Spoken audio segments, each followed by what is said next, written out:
It's the height of World War II, and a young woman is preparing to drop behind enemy lines into occupied France. She isn't carrying a gun. She doesn't have a backup team.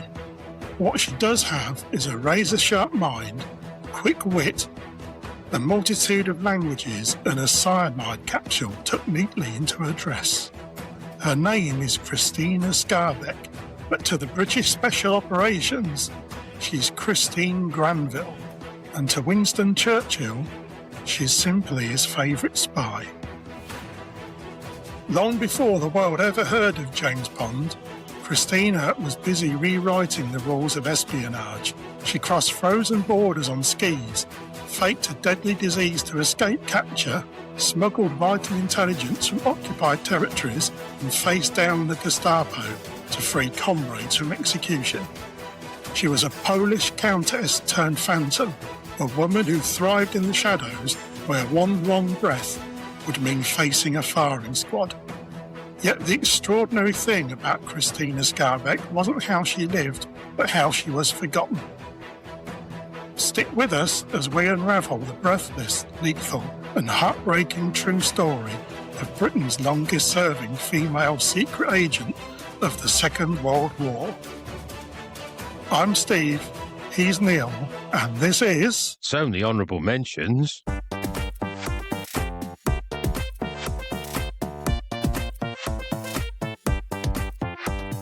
Honourable Mentions. Hello, listener. How are you? Hope you're doing jolly well, because we're going to plunge you into the world of Second World War espionage. But before we can do any of this, we need to welcome him into our troops. Let's all give one great big Honourable Mention salute and say, hello, Neil. Hello, Steve, all present and correct, sir. How are you, please, Neil? Thank you very much, sir. If you're okay, I'd like to do a quick memory test with you, please, if you don't mind at all, please. Thank you. I'll have a go. Go on then. Maybe the listener, if you're still with us, listener, would like to play along as well. It's quite easy. Don't worry, you haven't had time to revise. What do you recall about a previous episode of Honourable Mentions, Hilarious History, episode 7, in fact, in which you were a contributing character? Now, it was about the life of one Dusko Popov. Oh, he was the one that became James Bond. He didn't become James Bond, did he? But he was No, one but of it was modelled on it. He was reported to be modelled on James Bond. He was a major influence on the James Bond character, wasn't he? He was a spy. He was a spy. And another question. Shoot from the hip, Steve. It's always been your style. An addendum, if you like, to that question, an appendix. Could you tell the listener whether they can go back and listen to that episode, please? Yes, they can. And you can get it on all your platforms, as in all your platforms you download any of your podcasts or soundy things from, please. Wherever you download your podcasts or soundy things. Yep. Okay. That's the one. You might be wondering why I found it necessary to pump you so thoroughly at the beginning of this week's episode. Filthy pig. It's because we're plunging back into the world of spies, Neil. Espionage and undercover daring do. Ooh, that's one of those ones you do it with the door open, isn't it? We've had this before. That's a daring poo. Oh, this is sorry. Daring do, which means action and adventure. Okay. Now, it's August 1944, and we're in Digne-les-Bains, southeastern France. A town, of course, famous for its thermal baths and hot spas. Yes, I was about to say that. Hot spas, which are like regular spa shops, but everyone who works there is really good looking and naked from the waist up.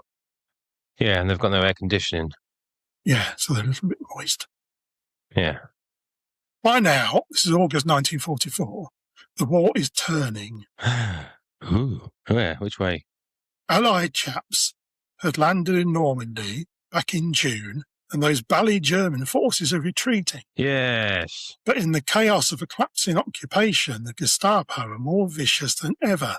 Now, in a prison in Digne, 3 Allied agents are being held awaiting their execution. There, Lieutenant Colonel Francis Camart, codename Roger. Good code name. That's not really, is it? It's not that airplane. No, the other one's going to be over and out. Yeah, trying to get him on the radio. Hello, Roger. Roger, or Francis Camart, was one of the leading men for the Special Operations Executive acting behind enemy lines in France. Camart was being held with two of his colleagues, Alexander Fielding, known as Zan, another S.O.E. Special Operations man, and a French officer called Christian Sorensen. Very French-sounding name. Sounds a bit Scandinavian, doesn't it? But Yeah, it does. It sounds like a footballer. by the 17th of August, the Gestapo had confirmed their identities. This is of the prisoners, not of themselves. Yeah. Confirmed their collaboration with the French resistance and had their execution ready to go first thing the following morning. The Allies and the resistance had no time to organise a break-in to a Gestapo prison. Oh. I'm afraid they may have been jolly good types, but the trio were done for and bound to cop a packet. Copper packet? Yes, that's World War II speak for Is it? be killed or die. Yes. Oh, copper packet. Yes, that's it. Yeah, the chaps are going to cop a packet. I'm afraid, Squiffy, copped a packet over the channel, chaps. Then, word of their plight reached a 36-year-old woman by the name of Krystyna Skarbek. I know her. Krystyna had been operating in the region under a British cover name of Christine Granville, since she had parachuted into France some months earlier to coordinate resistance operations. She was smart, she was brave, and had 5 years of experience in frontline intelligence, working across occupied Europe. And she wasn't about to leave fellow S.O.E. Tommies in the lurch. No, she wasn't. So here's what went down, Neil. Hello, Neil. Here's what actually Tell me, happened. please. I'm very, very excited. Krystyna walked into the Gestapo headquarters in Dean alone and unarmed, Yeah. other than with an air of supreme confidence and a fluency in German and French. Wow. I can relate to that. For a short while, acting entirely like she belonged there, she went about whistling a particular American tune until she heard her friend Camart's pick it up. Oh. What was the tune, please? An American one. I like big butts and I cannot lie, that sort of thing. Yeah, that sort of thing. With his presence confirmed, she then approached the Gestapo commanders and demanded to see Captain Albert Schenk. Albert Shank? Schenk. Schenk. That's him. Schenk was a Frenchman and a Nazi collaborator and the officer in Dirty charge. man. Boo. Yeah, don't like him. He's the evil in this pantomime. And here began one of the most brilliant bluffs in all the war and the history of espionage. Really? Krystyna said she was the niece of Field Marshal Bernard Montgomery No. and told Schenk what he already knew in his heart of hearts, that the war was lost. Yeah. At that very moment, she said, Allied forces were closing in, and within days, perhaps even hours, Dean Laban would be liberated, and he knew as well as she did that when that happened, anyone who had executed Allied agents would be hunted down and prosecuted as a war criminal if they were one of the lucky ones. Yes, if they weren't just shot on the spot. That's right. For 3 hours, she argued and bargained with the Frenchman, watching him become increasingly alarmed at the thought of what might happen when the Allies and the resistance decided to avenge the many horrors he had committed. Yeah, they slap him about a bit. Eventually, Captain Schenk called in a fellow Gestapo officer and Nazi collaborator called Max Weem, Max Weem? who was a Belgian and had the authority to order the release of the S.O.E. agents. Right. Weem struck his butt on the table. How? The butt of his I heard revolver, that is- Neil. Grow up. Oh, I thought he walked past and smacked his. I thought you'd go all American on me then. Because that hurts, that does, when you bang your bum cheek on the corner of a table or something. That smarts. Oh, no, because I'm dexterous and light on my feet and don't do such clumsy things. Anyway, we're talking about the butt of his revolver. Okay. And he said, if I do get them out of prison, what will you do to protect me? Oh, I've seen this in Inglourious Bastards. That was a similar sort of thing. Was it? Probably they got the idea from here. For the listener, if they're still with us, hello, listener. Hello, listener. if they're still there. Neil, Hello, listener. Yes, please. can you do Weems saying, if I do get them out of prison, what would you do to protect me? But in his Belgian, as part of the old Flemish, please. And the old Flemish.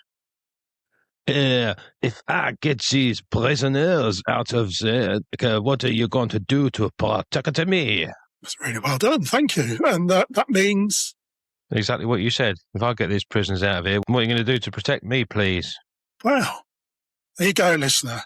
You learn something new every time you tune in to... Honourable Mentions. That's Honourable Mentions. Once she had their agreement, Krystyna said she would have 2 million francs parachuted in. How did they get all them people together? I don't know, she didn't clarify whether that was French currency or there was 2 million people called franc. I don't know. Exactly. So there's a lot of Franks. You have to go around and say, Frank? No. Perhaps they go into the town square and go, Frank! And loads of blokes go, yeah? Oh, yeah, over here, pal. Of course, though, Neil, of course. Her entire story was a stinking great pile of soft brown horses doo-doo. She was no relation of Montgomery. She had no authority to offer deals. She had no backup. She had no leverage. She had nothing but a bloody great big pair of balls to front it out. I thought she said she was a woman. Metaphorical. A metaphorical woman? No. Metaphorical balls. Right. And so, just a few hours before their scheduled execution, Lieutenant Colonel Francis Camart and his 2 chums were released. They walked out of Gestapo custody alive because Krystyna Skarbek had talked her way into a prison and convinced the Gestapo that showing some mercy was self-preservation.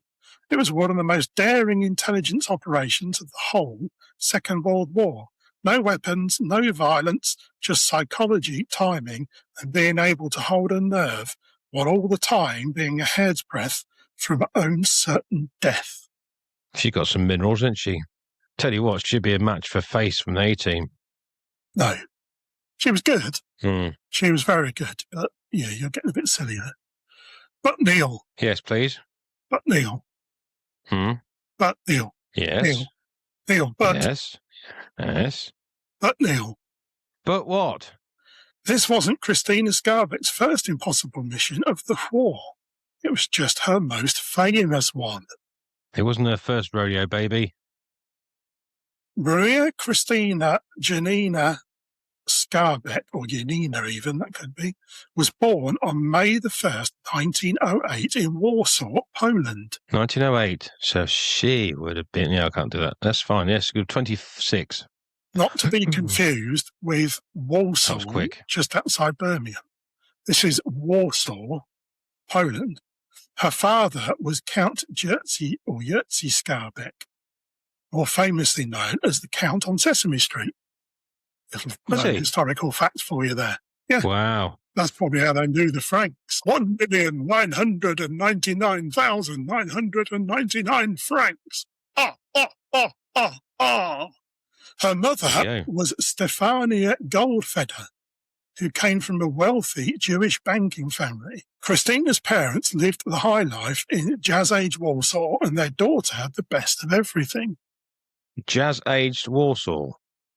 Not Warsaw, just outside Birmingham, where Slade come from. Warsaw, in Poland. It was jazz-aged, was it? Lots of jazz? Lots of jazz. Nice. She learnt to ride horses and ski rather very well.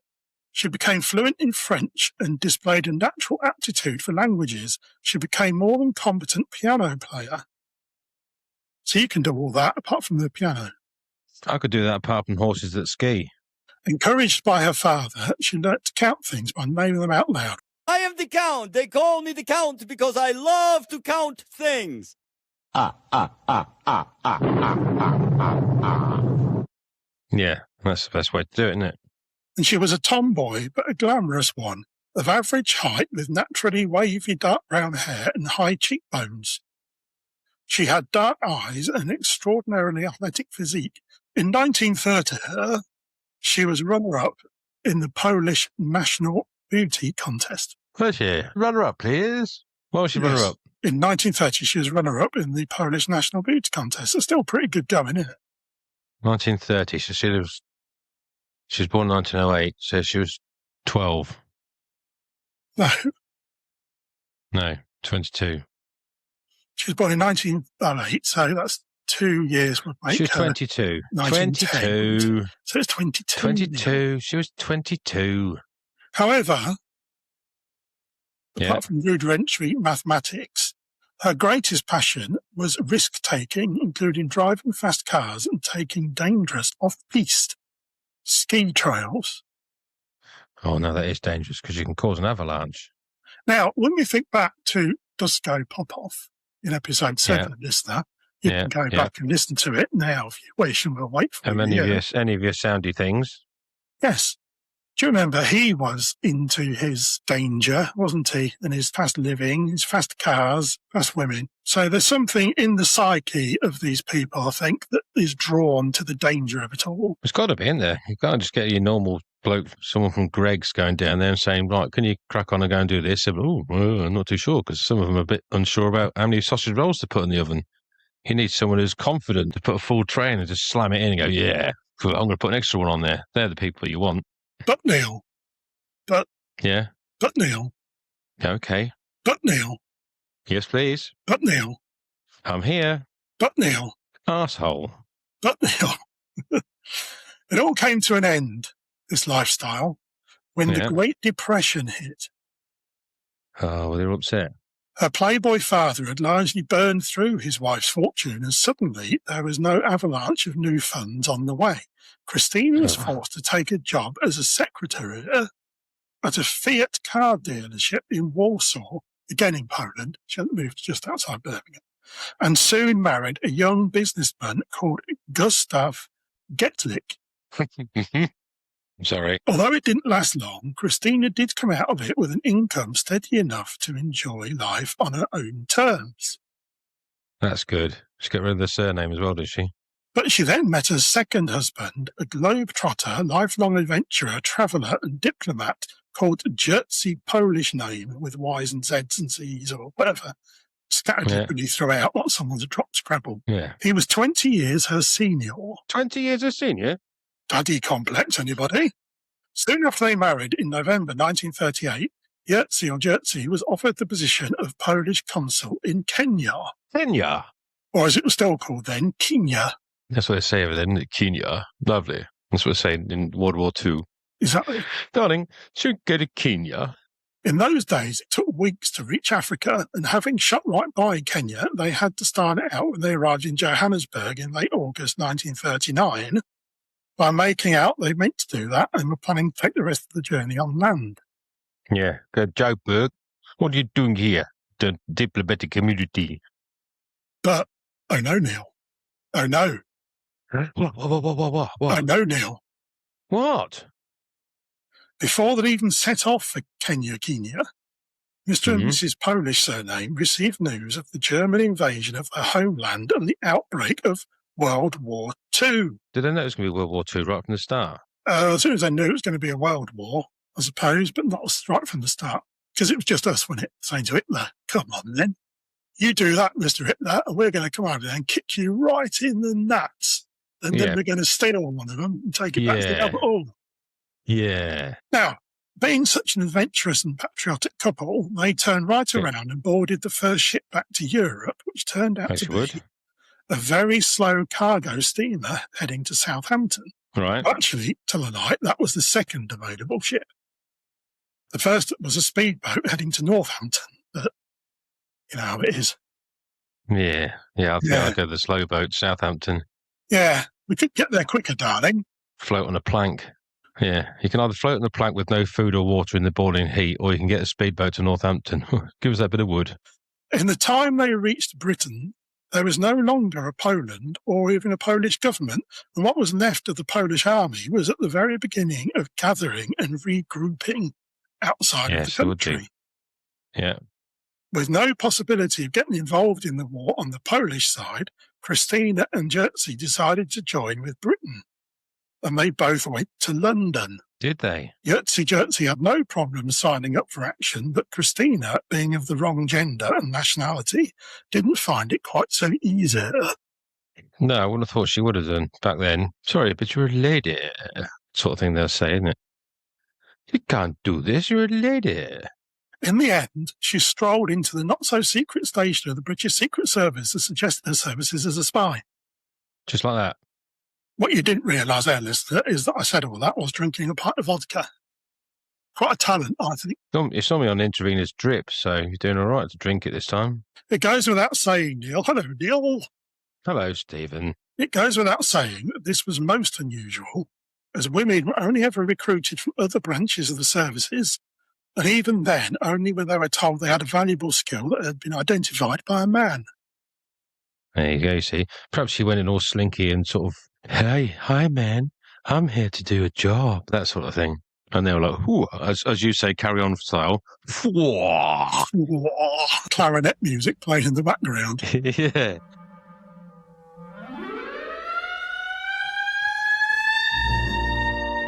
Hey, hi, man. I'm here to do a job. But it simply wasn't good form to walk in the front door and ask for employment like that. And she wasn't even a leg spinner for the Oxford First 11, for heaven's sake. Well, there you go then. Nevertheless, Krystyna persuaded the brill-creamed men in smart suits of her multilingual credentials. I bet she went, hello, hola, bonjour, things like that. And they were like, you can say hello in 3 different languages. They decided to give the old gal a spin. I bet they did, the filthy old men. Especially as they had little to no intelligence in Poland or Eastern Europe, and shit just demanded to ski across the Carpathian Mountains into Poland and spy on the Nazi occupation. That's fair play. First of all, thought, hello, should be on a nut job here. All rested back into their Chesterfields with their cigars. And, what do you say, chaps? Should we give the old girl a go? Yes. She was the first woman to join MI6. I6? MI6. What happened to MI 1, 2, 3, 4, and 5 then, please? What happened to MI 1? What are they? The eye fell off the sign, so they just opened the motorway that runs the country. Oh, so that's where they come from. Yeah, they repurposed it. Okay. That. So that's now the M1. Fair enough. And so MI2 would be the M12. Could be, yeah. It's interesting, isn't it, when you dig into these things, what you can find out. Yeah, it's interesting. Thank you, Stephen. That's all right, no problem. During the freezing winter of early 1940, Krystyna undertook her first major mission for the British.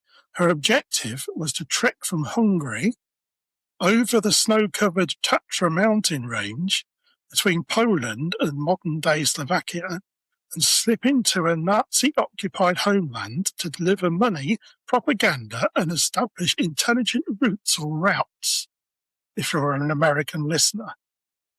Yeah. She was partnered with a Polish Olympic skier called Jan Marusas, and together they waded through waist-deep snow and faced temperatures dipping below minus 30 degrees Celsius, or minus 22 Fahrenheit again for our American listener.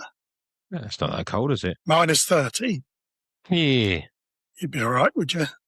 Yeah, I'd do that in my shorts. You keep it minus 30 in your shorts? Of course I do. Shrivel. The conditions were so fierce that they often found the frozen bodies of refugees along the mountain passes. Yeah, because they stopped. Just carry on going. Did they just cannot continue anymore? They perhaps didn't have tennis rackets on their feet. Oh, that's a good point.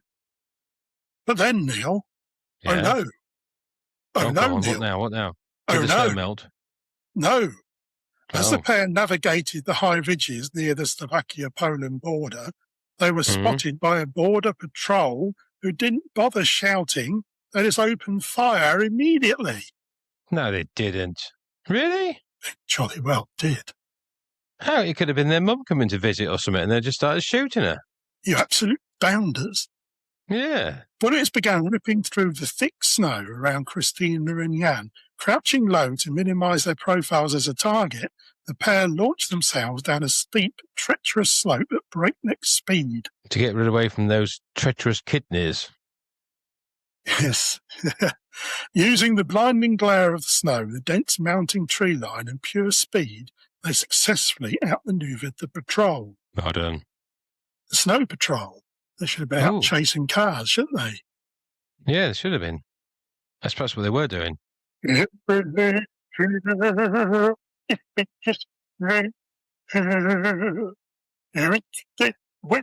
We're in You're right there. word. Okay. I'll just give in listener a rather beautiful rendition of Snow Patrol chasing cars. Huh? I thought you were doing. Yeah, there'd be several people with tears in their eyes now. Yeah, laughing. Yeah, maybe because the cat has just jumped on their face and clawed at their skin. Bear in mind here, Neil, bear in mind that Jan Marusas was an Olympic standard skier and Krystyna, who wasn't, had matched him all the way. Really? Now, was that because she was also a very, very good skier? No doubt that she was. But did she suddenly reach Olympic standard because there was a team of border patrol guards shooting bullets at her? Perhaps she's just jumped on that guy's back or in his front. By 1941, Krystyna was working with a Polish army officer named Andrzej Kowerski, who also became her lover. Oh, there you go. You see, getting some tight situations. Show some bally decorum, old boy. What? Yeah, he's probably saying to her, look, come on, we're in a bit of a dangerous situation here. Probably going to be our only chance. Is that your line, is it? What's the chances of being rumpy-pumpy? That's what he said. Oh, girl.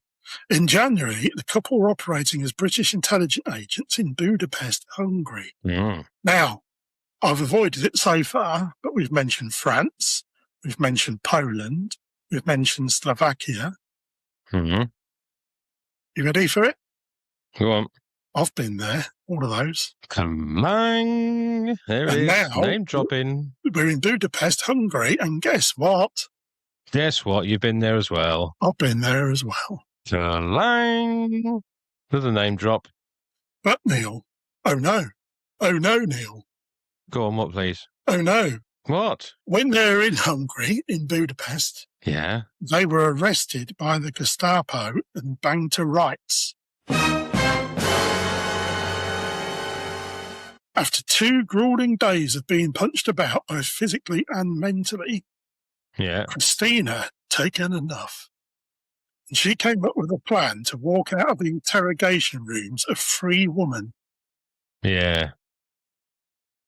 So she's I'll tell you everything. No. Do you remember, casting your mind back here, when she worked at a Fiat car dealership in Warsaw in Poland, not Warsaw, outside Birmingham? Yes, I do remember that, yes. Did she offer him a cheap deal? No. No. I think that's what she would have done. That's a good idea as well, actually. 25% off a Panda, if you let me go now. Well, while she was there, this is in the Fiat garage, the Fiat dealership. While she was there, the exposure to toxic exhaust fumes had damaged her lungs, Neil. No, it hadn't. It had, leaving permanent shadows and scarring. At the time, doctors thought it might be tuberculosis or TB, but it wasn't.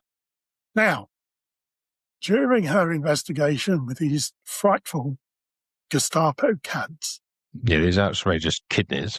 In Budapest, she was genuinely suffering from a bit of a cough and a slight fever due to the stress and poor prison conditions. Yeah. Now, if you put everything together, there was a cunning plan. She said she was poorly. Yes. A couple of Lemsips, please. Krystyna bit down hard on her tongue, over and over, harder and harder, until it bled profusely. She wanted to get out, didn't she? Wow. And then and there, in front of the Gestapo interrogators, she wrapped up her coffin and began gobbing up mouthfuls of fresh, real blood, and tells them she was dying of terminal advanced pulmonary tuberculosis. What was that catching? The Gestapo officers were absolutely terrified of catching TB, which was a highly infectious, to answer your question, thank you, cruel and deadly disease at the time, especially in the ghettos of occupied cities such as Budapest. I bet they were thinking, I've just been punching the shite out of you the last few days. Yeah. That's what's going on. I'm good all over myself. So they immediately called for the prison doctor. And here's the really clever bit, because when the doctor took a chest x-ray, there, for all to see, was the old scarring on Krystyna's lungs and the shadows. Hank Marvin was down there. He was there, doing that little step dance. It was, Steve, there was in Hungary. Hank Marvin starving in Hungary. Brilliant. That was quality. That was a real stinker, huh?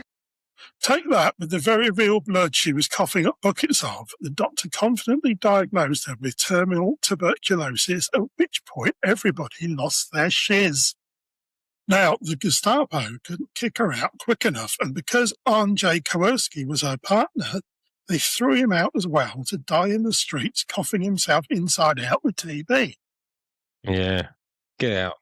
Though the police followed them from a distance, social distancing, obviously, the pair expertly lost them and safely reached the British ambassador in Hungary, a chap called Owen O'Malley. O'Malley helped them escape the country by issuing them British passports under fake names, and this is the moment Krystyna Skarbek became Christine Granville, the identity she used for the rest of her life. Immediately after escaping the Gestapo, they were given the mission to enter Poland and help evacuate downed Allied pilots who were being hidden in a hospital. Well, it's not really hiding them in a hospital, is it? If someone's injured, you think to yourself, first thing you think was, where shall I go? Let's go to the hospital. I'd have hid him in the post office or something like that, because then that would be hiding. Because you wouldn't look for the post office for injured people, would you? There you go. That's how clever I can be. Well done now. Thank you. Done. Immediately after escaping the Gestapo, it's not very sympathetic, is it? So what happened to you chaps? Where have you been? Well, we were held by the Gestapo, beaten up for 48 hours. I nearly bit my tongue off to fake tuberculosis. We fled to the British Embassy. They've given us false names, and now here we are. Oh, jolly good show. Now then, turn straight around and go back to Poland. We have a mission for you. Take a brief holiday. Do you enjoy it? Right, good. Turn around, go back to Poland, and off we go.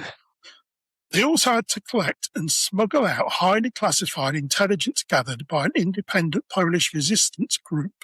The intelligence was a series of photographs of a massive covert German military build-up along the Nazi-Soviet border. Oh. Now, listener. How did they get all these pictures in, please? Now, listener, if you would like to go back and listen to our episode about the good Maharaja, you'll learn all about the Molotov-Ribbentrop Pact, which Neil will summarise now. Go. It's a bomb made with petrol and a rag. No, that's a Molotov cocktail. Oh, okay. Then I've got no idea. You've got no idea. Can't remember. Even though you participated in that episode fully. Yeah, I can't remember what I had for breakfast this morning. I know that, Steve. Sorry. What did you have for breakfast this morning, please, Neil? I can't remember. No idea. Oh, you can't either. It's telling the truth, listener. Now, the Molotov-Ribbentrop Pact, as the listener will tell you, was a treaty of non-aggression between the Third Reich, being Hitler's lot, and the Soviet Union, being Stalin's lot. Ah, yes, I do remember that now. And then eventually the Germans went back on it. But they were being handed rolls of microfilm containing irrefutable proof that Adolf Hitler, if ever there was such a thing as a bounder and a scoundrel, was about to break the pact and was preparing a massive surprise invasion of the Soviet Union called Operation Barbarossa. He's an unscrupulous kidney. To hide the microfilms, Andrzej and Krystyna rolled them tight and hid them inside the lining of her gloves. Not his gloves. Yeah, her gloves. Why her gloves? For obvious reasons, like, shut up, that's why. After the microfilms were successfully placed in the hands of Sir Winston Churchill, heard of him? Yes, I have, yes. He's in the advert for insurance. That's a dog. That's a small dog called Churchill.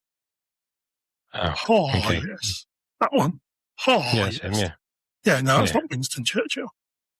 Yeah, okay. Winston Churchill was the chap who was the Prime Minister during the Second World War. We'll fight him on the beaches. That was him. Yes. Never. Yeah. Yeah, that was him. He used to suck on a large Cuban. Only when the large Cuban had a wash. He wasn't filthy. Oh, okay.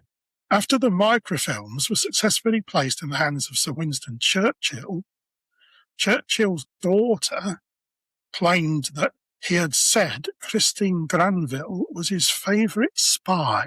Oh, that's nice, isn't it? That's an endorsement. Towards the end of the war, at a strategic pass in the Alps. Heard of them? Yeah, that's a mountain range. It is a mountain range, where it's a range of mountains. Christine Granville climbed up into a Nazi garrison where there were 63 Polish officers who had been conscripted into the German army. All alone and without any weapons, she confronted the men, convinced them to sabotage their garrison and join her in desert.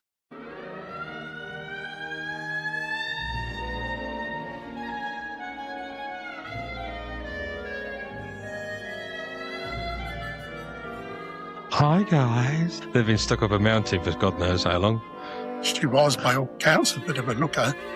They said. Ding dong. So she convinced them to sabotage their garrison and join her in desert. Well, what are they going to have? Spotted dick and custard. I bet they did have a few spotted dicks. After that needless time wasting, she had a better idea. How about the men desert their posts and swap sides and force their German commander to surrender? Yeah, do it. Do it. And she did. Yeah, see? Well done. Good girl. But Neil. Hmm? But Neil. What's in what, please? But. What? But Neil. What's going on now? Everything must come to an end, although it feels like this podcast never will.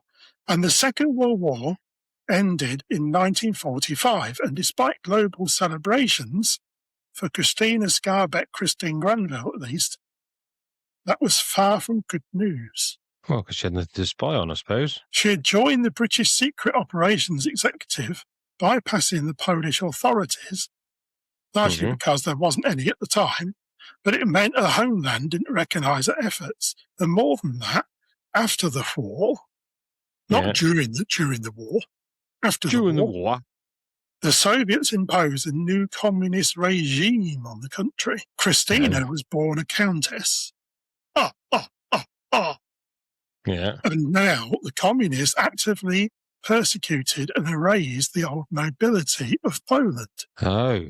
Her mother belonged to a wealthy Jewish banking family which didn't sit well under the communists' anti-Semitic purges. And because of how she'd spent the war, during the war, the Soviets and the Poles had her pegged as a Western spy. Did they? So for some reason, Krystyna got the impression that if she'd been caught in Poland or trying to enter Poland, she would have been executed on the spot by the secret police. Yeah. I think I might agree with her there. I don't think she would have been their favourite. Yeah, but they wouldn't be secret if they shot her because someone's about to see it. I think the term secret police meant that people didn't necessarily know who was in the secret police. Exactly, so it could have been your wife or your husband or your brother or your sister. Yeah, or your but Stephen, that's what I'm saying. If she was shot by the secret police, perhaps it was in the street. They saw, oh, there she is, bang. And then someone saw the person who shoot it and think, they're in the secret police. They're not secret anymore. Yeah. But then, would you have said anything? Because you'd have been dragged away kicking and screaming and shot yourself. Yeah, but then someone would have seen that. See, it's a pyramid, Steve. It's a pyramid. And then someone would have seen that. And eventually someone would have caught him out. Eventually, like after his 100th person being shooting, they have to just shoot everybody. But like, for God's sake, run out of ammunition here because he's just seen me pop. Do you know what I mean? Running out of Polish people. It all comes back and bites you, Steve. In every film, everything like that, there's never a baddie that wins. There's that one, is there?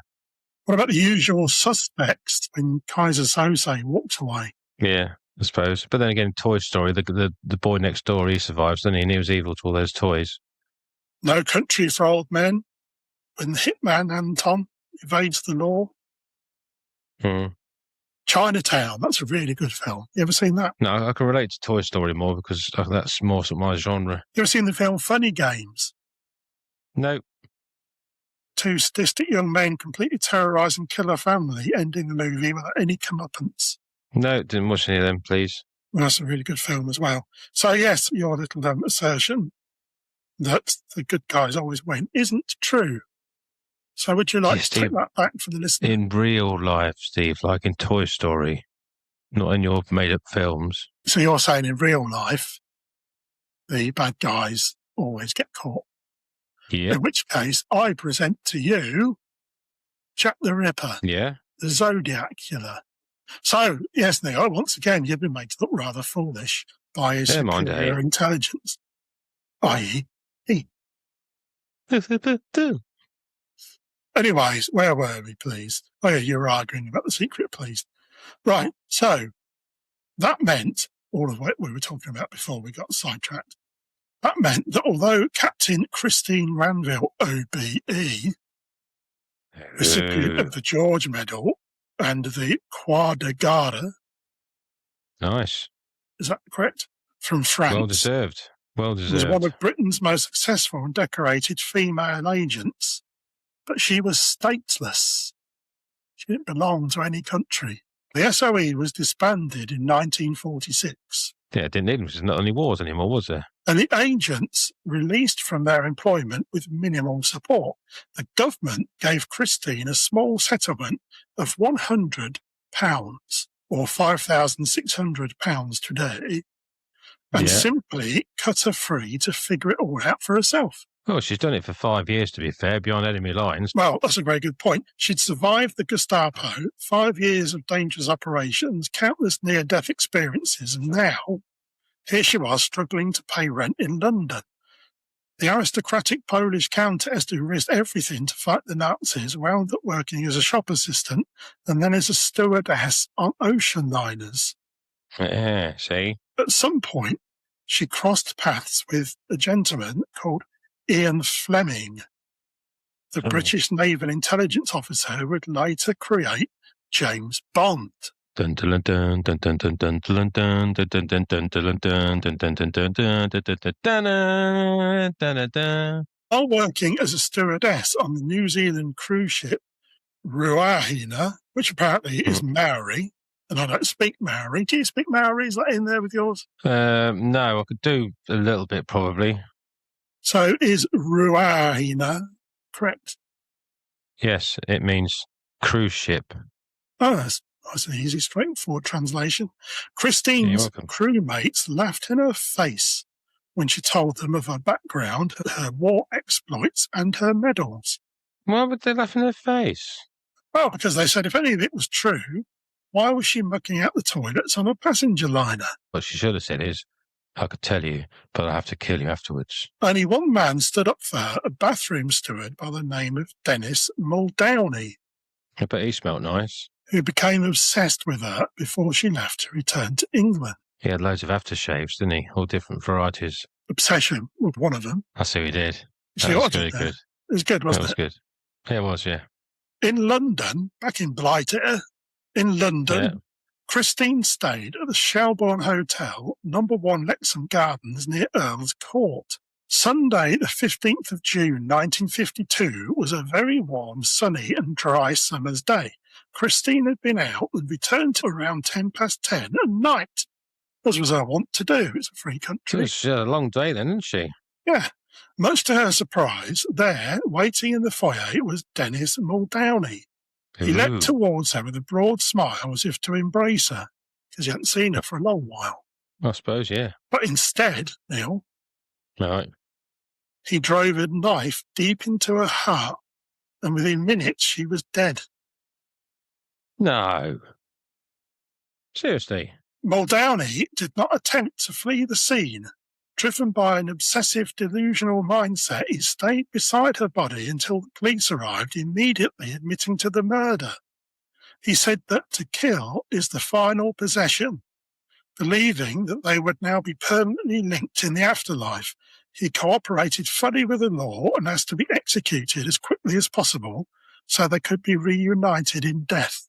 Now, you see, I know people say, oh, I've got them being stalked or someone's obsessed with me, that, but you do have to be careful, don't you? You really do have to be careful because there are some Fruit Loops out there. Krystyna Skarbek, Christine Granville, was buried at St Mary's Roman Catholic Cemetery in Kensal Green, northwest London, on June the 21st, 1952. Wow. The service was attended by a handful of former S.O.E. colleagues.